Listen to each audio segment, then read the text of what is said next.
Assalamualaikum warahmatullahi wabarakatuh. Nama saya Ahsan Suprianto.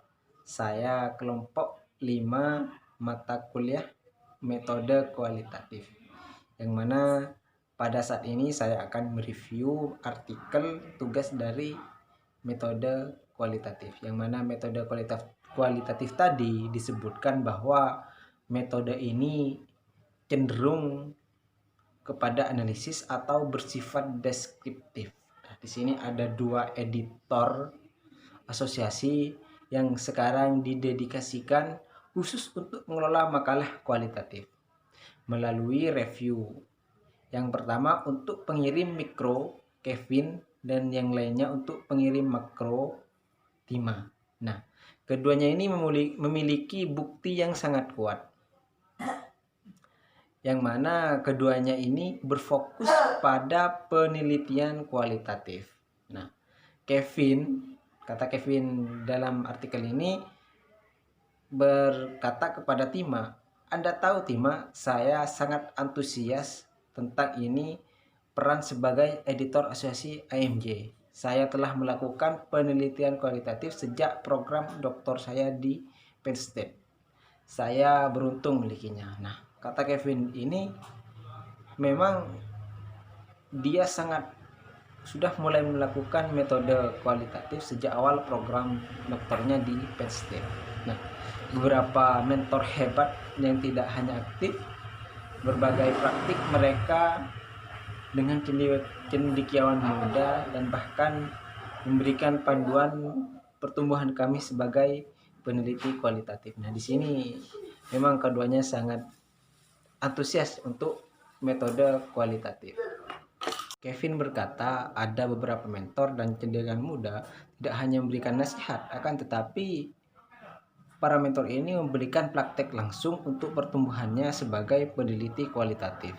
Yang mana kata Kevin tadi sangat menunggu jabatannya atau memiliki kebebasan untuk meneliti kualitatif. Jadi Kevin ini sangat antusias atau sangat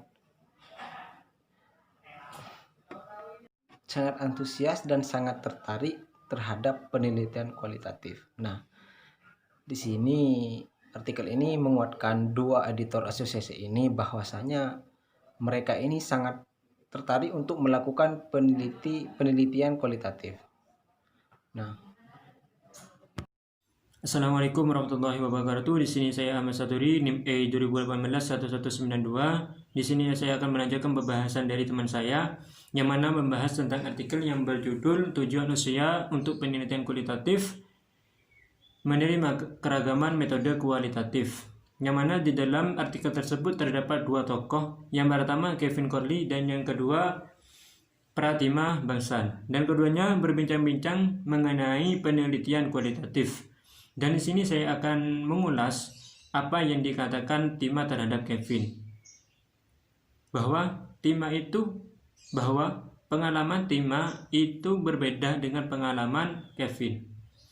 Tima menyelesaikan gelar doktornya di Universitas Oxford pada tahun 1990-an. Dan pada saat itu siswa masih bekerja relatif mandiri. Jadi pendekatan yang dilakukan Tima terhadap penelitian kualitatif itu cukup banyak perwakilan. Tima tidak mempunyai kendala, akan tetapi juga Tima tidak mempunyai banyak panduan. Tima hanya didorong oleh keingintahuan intelektual yang mengungkap mengapa perusahaan akan terlibat dalam keinginan untuk yang tidak insentif keuangan. Dan akhirnya Tima tersebut diposisikan sebagai pekerja di lingkungan tanggung jawab. Jadi pendekatan Tima terhadap penelitian kualitatif itu hanya didorong oleh keingintahuan intelektual yang dimiliki oleh Tima sendiri. Dan Tima berpendapat jika kita ingin menjadi pengurus penelitian kualitatif di AMJ, maka kita harus mengambil stok seberapa jauh pekerjaan kualitatif telah berkembang. Dan pada saat itu, saya ingat ketika saya mempersiapkan kiriman pertama saya ke jurnal. Saya bingung, bagaimana saya akan menyesuaikan diri dengan panduan gaya yang meminta agar tabel 1 berisi korelasi saya. Jadi pada saat itu Tima merasa bingung karena apa? Karena Tima itu tidak mempunyai banyak panduan dan diminta untuk tabel 1 itu berisi tentang korelasi Tima sendiri. Assalamualaikum warahmatullahi wabarakatuh. Akan melanjutkan presentasi dari saudara kita tadi. Di situ Kevin bertanya kepada Tima, seberapa jauh? Selanjutnya Tima di sini menjawab, ketika dia menarik semua artikel mulai dari tahun 2010 sampai mulai dari tahun 2001 sampai tahun 2010, yang muncul di AMG itu hanya menemukan 11% artikel, yang mana itu artikelnya hanya didasarkan pada data kualitatif.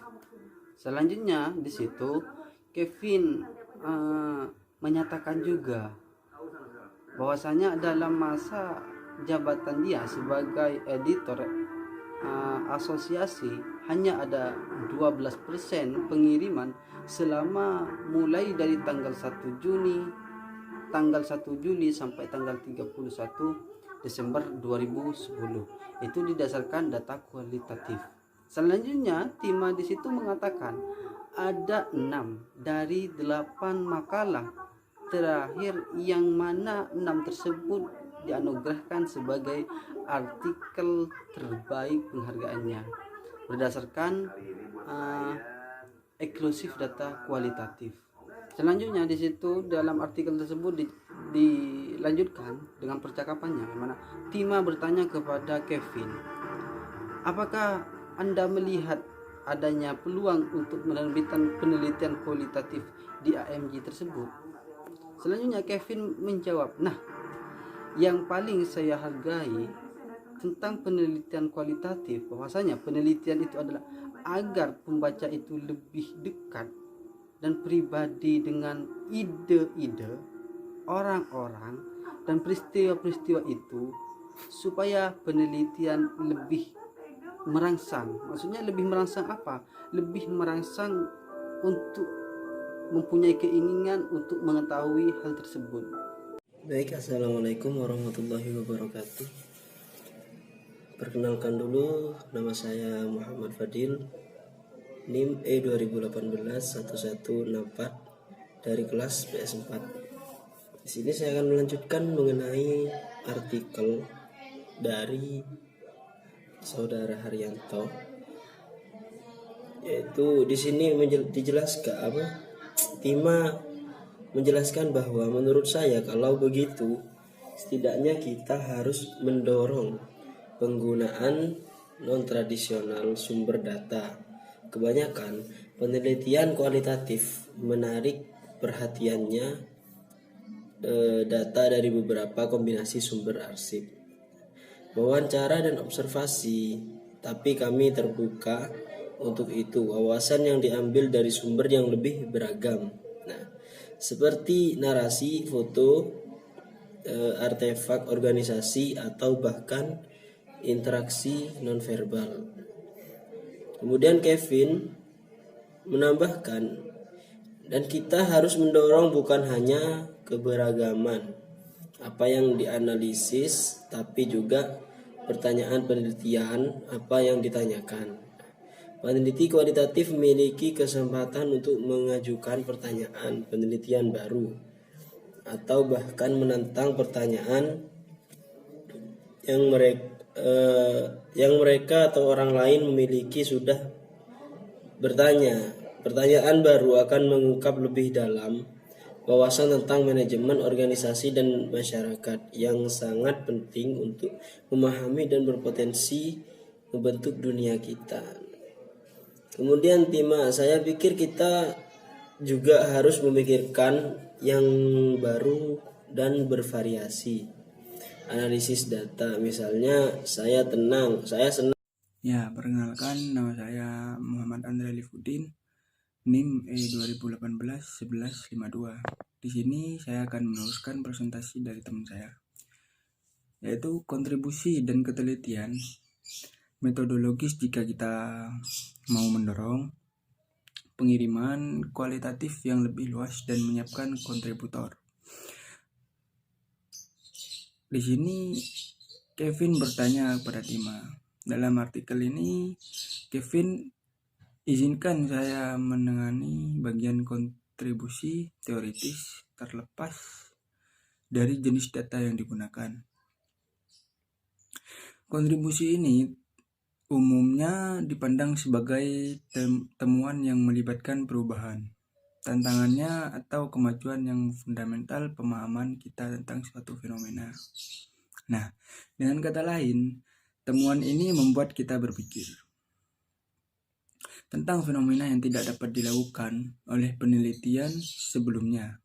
Biasanya menyarankan titik awal untuk mencapai ini adalah sebuah makalah harus melibatkan para sarjana dalam sebuah percakapan intelektual. Nah, di sini ini membutuhkan peneliti untuk memutuskan dengan siapa mereka ingin terlibat. Nah, dengan cara ini, kontribusi teoritis tidak hanya menjelaskan fenomena, tetapi membedakan atau mengantisipasi apa yang perlu diketahui para sarjana tentangnya dan bentuknya pembingkaian dan dialog mereka di sekitarnya. Nah, kata Tima sendiri dalam artikel ini, kuantitatif dan beberapa kualitatif peneliti menyoroti kontribusi mereka dengan mengembangkan hipotesis. Peneliti ini menyorot atau proposi, tetapi tidak harus begitu menjadi karakteristik yang semua kontribusi teoritis. Terkadang kontribusi yang signifikan melibatkan merinci konteks atau situasi sedemikian rupa asumsi yang mendasari teori sebelumnya adalah ditantang. Nah, kata Kevin, kuncinya adalah untuk peneliti kualitatif, prevensi metodologis mereka. Assalamualaikum warahmatullahi wabarakatuh. Saya Iis Sugiarto, NIM E2018-1169. Dan saya di sini akan melanjutkan punya Mas Andre dalam menulis editorial di awal masa jabatan kami sebagai editor asosiasi. Kami memiliki kesempatan untuk mengirim beberapa sinyal yang jelas untuk calon penulis. Hanya dalam beberapa kata-kata apa yang harus mereka lakukan. Pertama, saya pikir saya benar-benar ingin pembaca AMJ. Ketahuilah bahwa kami menghargai penelitian kualitatif dan keinginan seperti AMJ untuk dilihat sebagai jurnal pilihan pertama. Ya, tidak ada satu cara yang benar, dan itu adalah saya penting untuk kami kirimkan. Faktanya, banyak pendekatan dan pengunjung misi AMJ kontribusi teoritis dan ketelitian metodologis. Dan misi itu terkadang bisa dicapai dengan baik ketika batas metodologis didorong selama peneliti terbit dalam percakapan teoritis dan transparan tentang bagaimana dia terlibat dalam fenomena yang sedang dipelajari. Saya menantikan untuk membaca manuskrip yang penulisannya telah mengambil tantangan kami untuk berinovasi dan memperluas repertoar kualitatif. Udah itu saja dari saya. Assalamualaikum warahmatullahi wabarakatuh.